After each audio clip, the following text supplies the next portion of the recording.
На денешен ден во 1694 година е роден францускиот филозоф, писател и историчар Франсоа Мари Аруе Волтер, еден од најважните мислители на европското просветителство.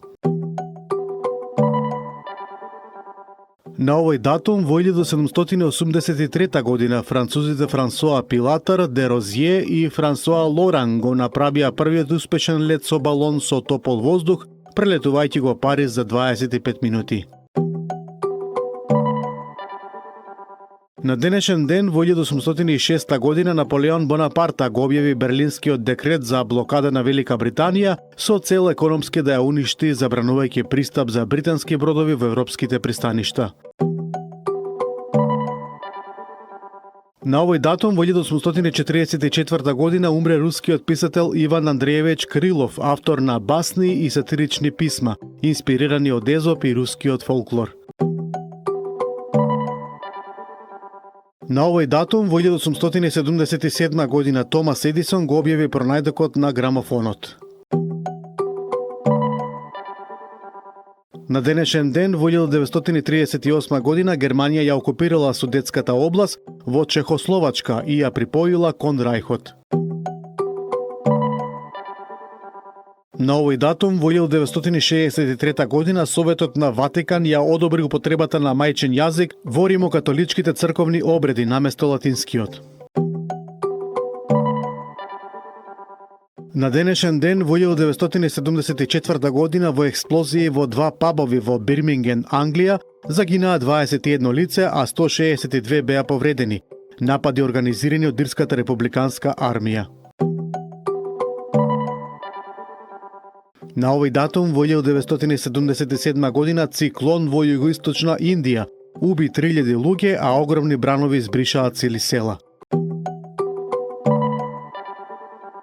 На денешен ден во 1995 година во Дејтон, САД, Фрањо Туџман, Алија Изетбеговиќ и Слободан Милошевиќ го парафираа мировниот договор со кој заврши војната во Босна и Херцеговина.